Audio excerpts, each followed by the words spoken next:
Баршаңызға қайырлы күн достар, каналыма қош келдіңіздер. Бүгін сіздермен өте дәмді керемет болып шығатын бауырсақты бірге жасайтын боламыз. Видеоны соңына дейін қараңыз. Алдын ала ыдысымызға су құйып, бір жұмыртқа салатын боламыз. Және де сүт құйдым. Май құятын боламыз. Маргарин сасаңыздар да болады.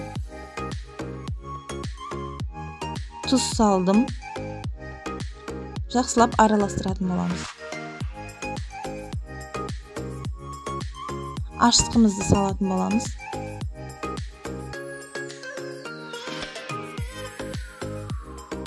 Сосын илегішпен ұнды салып, қамыр жасайтын боламыз. Осылайша біз қамырымызды жасап дайындап алдық. Енді біз 30 минутқа қамырымызды тұндырып қоямыз.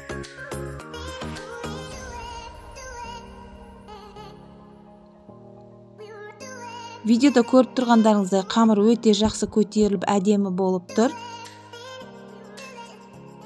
Жұмсақ. Енді ұнды шашып, осылайша ыдыстан қамырымызды алатын боламыз. Пышағымызбен кесіп алып, қамырды зуала жасайтын боламыз. Қамырымыз өте жұмсақ, әдемі болып тұр. Және де біз оқтаумен жаймаймыз. Қолымызбен әдемелеп осылай басып жайып шығатын боламыз. Енді стаканның көмегімен мен басып осылай кесіп шығатын боламын. Осылайша артық жерін алып тастайтын боламыз.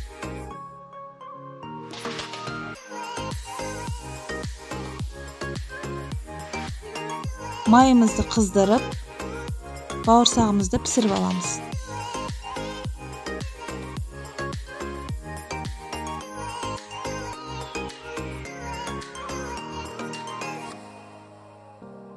Майымыз қатты қызып кетпеу керек, себебі бауырсағымыз күйіп кетеді. Сосын іші піспей қалуы мүмкін. Мінекей бізде дайын болып шықты. Өте керемет, көрінісі де әдемі. Видеода көріп тұрғандарыңыздай әдемі болып шықты. Егер де видео сіздерге ұнаса, лайк басып, комментарий жазып, арнаға тіркелуді ұмытпаңыздар.